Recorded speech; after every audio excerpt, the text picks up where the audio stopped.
যে আচরণ করেছেন আমার সাথে আপনাদের সাথে ওইটা করা দরকার, তাহলে দেখ কেমন লাগে। রাজশাহী থাকাকালীন একটা উপন্যাস পড়েছিলাম, নাম ছিল দেখ কেমন লাগে। আমার মনে হয় কালামানিকে দেখি আমার ওইটা মনে পড়ছে, দেখ কেমন লাগে। 116 জনের তালিকা করতে তো এখন জালেমদের তালিকা এভাবে 116 না, 1628 জন জালেমের তালিকা মোড়ে মোড়ে টাঙিয়ে রাখা লাগবে, দেখলেই কুকুরের মতো পিটাতে হবে। এগুলো সমাজের ক্যান্সার। হযরত নূহ দোয়া করেছিলেন, লা তাদা আলাল আরদি মিনাল কাফিরিনা দাজ্জারা, ইয়া আল্লাহ এদের আন্ডা বাচ্চা পর্যন্ত জমিনে না থাকে, আর ও থেকে যেটা জন্মাবে ওটা আরো বড় হারামি হবে। জালেমের দোষ হচ্ছে আরো বড় হারামি হয়। কয়েকদিন আগে একটা ভিডিও দেখেননি, আপা ঘাবড়াবেন না, আপনি ঘাবড়ালে নরম হয়ে যায়। কত বড় জালেম, কত পালিয়ে বেঁচেছে, আর এখান থেকে ভয় দেখার সাহস আছে। আপনি ঘাবড়ালে আমার নরম হয়ে যায়। তারপর একদিন আর ধরে এমন পিটানো পিটিয়েছে প্রশাসন, নরম হয়ে গেছে। কালামানিকের তো জিনিস উড়িয়ে দিয়েছে, আর ওর মাজা মাথা সব শেষ। বহু মানুষকে এভাবে কষ্ট দিয়েছে। যতটুকু করেছিলে অতটুকু আমরা করি, নিঃশ্বাস ফেলার সময় পাবে না। হাজার হাজার মানুষ এই 17 বছর ঘরে থাকতে পারে, কি করেছ টের পাচ্ছ? কোন দল বলে খুঁজে পায় না। কি করলাম এত, আমার কুকুরের মতো পালানো লাগলো। ওনার ছেলে আজকে স্ট্যাটাস দিয়েছে একটা, বাংলাদেশের মানুষ এরকম যে আমার মা কুকুরের মতো পালিয়ে গেল, এটা বলছে। ও লজ্জা আছে? এটা মাথা খারাপ পাগলের মতো কথা না বলতো, যে আমার মা দেখার মতো এত কিছু করলো, আর তাকে এই দেশের মানুষ কুকুরের মতো পালিয়ে যেতে বাধ্য করলো। দোষ খুঁজে পান না। আপনার যদি মনে হয় যে আমি কোনো দোষ করিনি, মানে একা একা একটু শুধু শান্তির রাস্তায় লোকজন ছাড়া দিতে চান।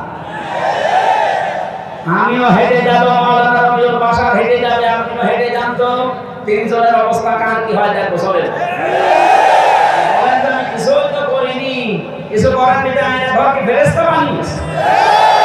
জানি না কি, আমি মাত্র 10 দিন ছিলাম, আর 3 বছর তো ছিলাম ফাঁসির কন্টেন্ট সেলের ভেতরে। সারা বাংলাদেশের 18 কোটি মানুষ আপনাকে মাফ করে দিলেও ব্যারিস্টার আরমানের বউ আপনাকে মাফ করে কি করেছেন আপনি বুঝে পান না। অপরাধ যদি না করে থাকবে তো দাঁড়িয়ে কি ফেললো কেন? ওরে দরবেশ, কোরআনের ভেতরে কোরআনের সমস্যা আছে, তবে মেজর না, হাদিসে তো বহু সমস্যা। শয়তান আজকে দুঃখ পেয়েছি, আমাদেরকে যেভাবে ফলরে রেখেছে কষ্ট দিয়ে, খাবার দিতে মনে হচ্ছে কেউ মাখিয়ে একবার খেয়ে তারপরে দিয়েছে এই খাবার দিতে। আর এই শয়তানদের শুনছে বাড়ি থেকে ভালো খাবার পাঠায় এসি রুমে রাখতেছে। যা করেছেন আলেমদের সাথে অন্তত এতটুকু ওদের সাথে করেন, ওরা যেন টের পায় যে জুলুমের পরিণতি দুনিয়ায় কি হয়, আখিরাতে কি করবে আল্লাহ জানে। যারা জালেম তাদের দুনিয়া শেষ হয়ে গেছে, আখিরাত আপনাদের নষ্ট হয়ে গেছে। কারণ জালেম যারা, এদের কপালে কোনো হেদায়েত নেই, এরা মারা গেলে আল্লাহ নিজে ওদের বিরুদ্ধে মামলা দেবে। আপনি কথাটা কি খুব ছোট মনে হচ্ছে?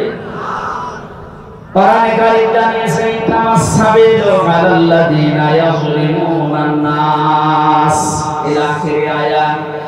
সূরা সূরা 42 নম্বর আয়াতের প্রথম অংশে আছে, আল্লাহ পাক বলেন, অবশ্যই আমি মামলা দায়ের করব এই পৃথিবীর ময়দানে যারা মানুষের উপরে জুলুম করছে, করবে। আমি শব্দটা নিয়ে চেষ্টা করেছিলাম, আল্লাহ দেখি কেন করছে করবে দিলেন, খালি করছে দিলেই তো পারতেন। এটা বোঝালে বর্তমান ভবিষ্যৎ দেখেন ফিউচার।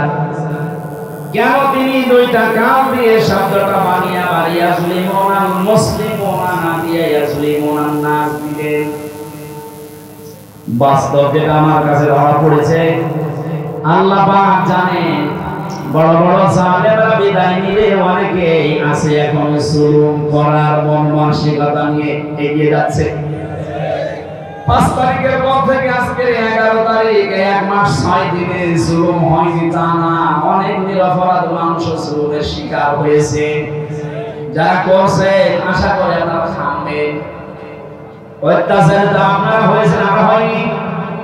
একটা রেকর্ড দেখাতে পারবেন একামতের দিনের কোন দায়িত্বশীল কোন কর্মী সে যেই হোক এর দ্বারা কোন জুলুম এই 56,000 বর্গ মাইলে কারো উপরে হয়েছে দেখতে পাবেন? আপনি দেখান তো আমাদের, শুধু নাম বলেন তো কোন জায়গায় জুলুম হয়েছে এদের দ্বারা। আপনিও জুলুমের শিকার, আমরাও হলাম। আমরা তো কিছুই করি না, আপনার নামের বদনাম আসছে কোন জায়গা থেকে? বারবার আপনাদের কেন্দ্রীয় নেতা যারা আছে ওরা শঙ্কিত, বারবার দুঃখ প্রকাশ করছে, বারবার দিচ্ছে সাবধান, কেউ যেন জুলুম করবেন না এই দলের নাম নিয়ে। এরপরে যদি আপনি না থামেন, আপনার কপালে ওই সালেমদের মতো কিন্তু আগুন লাগবে। আশা করছি আপনি থামবেন। কোথায় পৌঁছিয়েছিল এই জায়গা থেকে অন্তত একটা পজিশনে তো নিয়ে আসতে দেবে।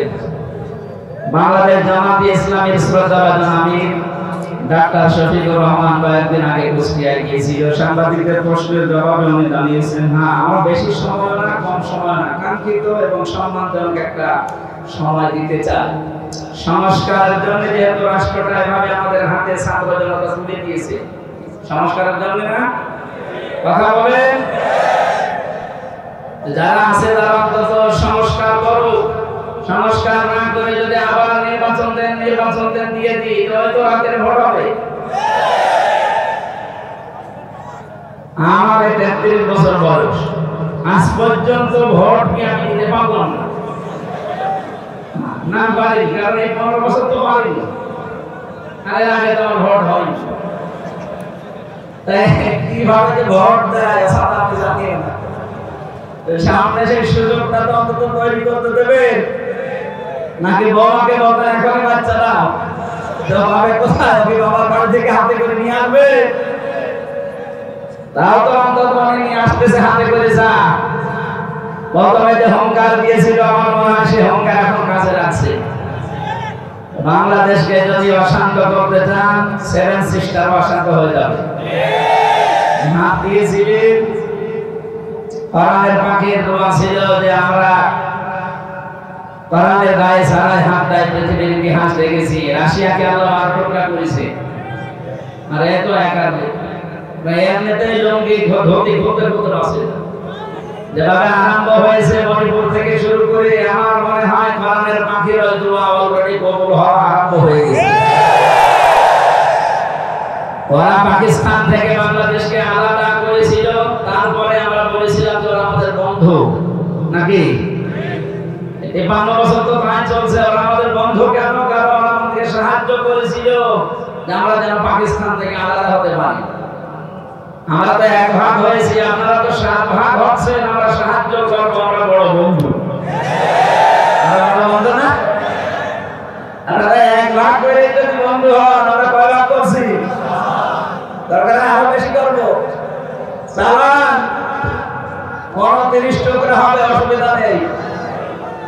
আমরা হব আপনাদের পরম বন্ধু।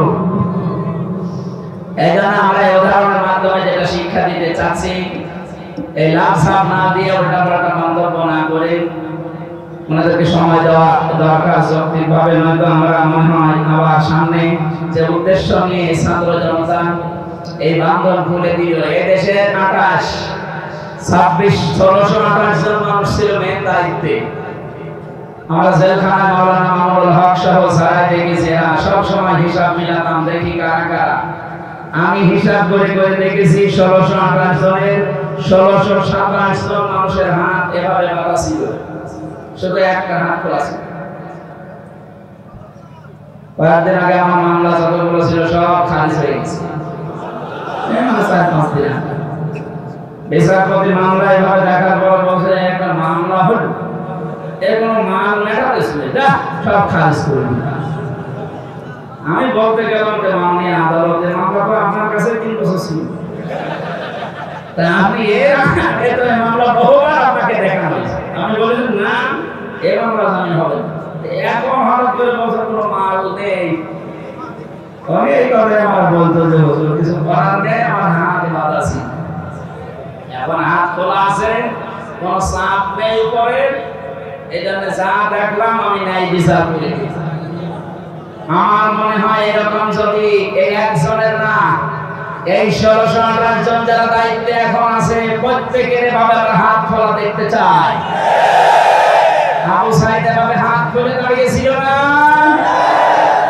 সবাই হয় যদি হাত খোলা থাকে। ছাত্র জনতা এটা চেয়েছিল, আমাদের যে 9 দফা ছিল তার ভেতরে এটা, কেউ হাত বন্দি থাকবে না, সব হাত খোলা থাকবে। আমরা যদি হাত খোলা থাকতে পারি আর কোরআনে কারীমকে যদি উপরে উঠাতে পারি, আমান হাকামা বিহি আদালা, কোরআন দিয়ে যারা বিচার ফায়সালা করে ওরা ন্যায় বিচার কায়েম করতে পারে। এখন বলতে পারেন কোরআনের বিচার যে দেশে নেই ওই সমস্ত দেশে কি ন্যায় বিচার নেই? না, নেই।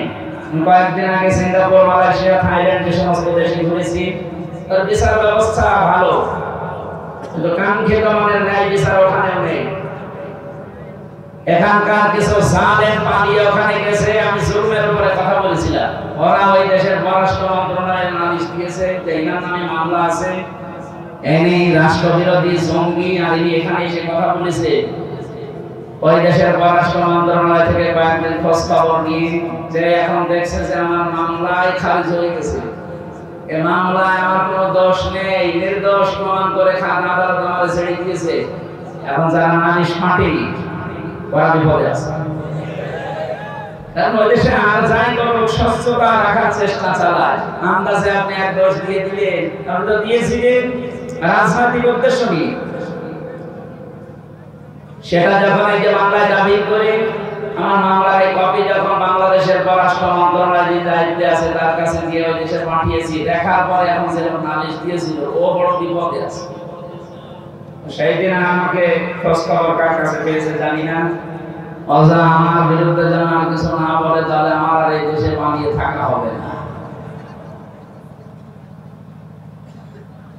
আমি এখান থেকে একটা বিষয় জানাতে চাই যে রেকর্ড হচ্ছে, আমাকে যেমন 3 বছর পরে খারিজ করে দিলেন, কোনো দোষ পাননি, এই জন্যই তো আমাকে মুক্তি দিয়েছেন নাকি বলে?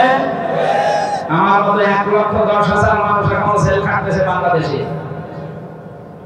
আমার মনে হয় ভেতরে 100 জনের 70 জন কিছু জানি না। আমি যেমন কিছু জানতাম না আন্দাজে, ওরাও জানি না, কারণ আমি বেরিয়ে তো দেখেছি ভেতরে।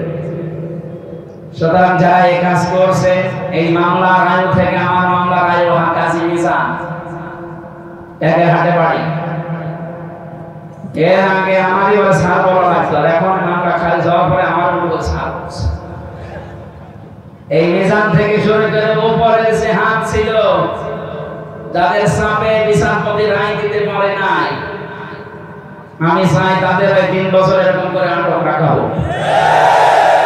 শুধু আটক না,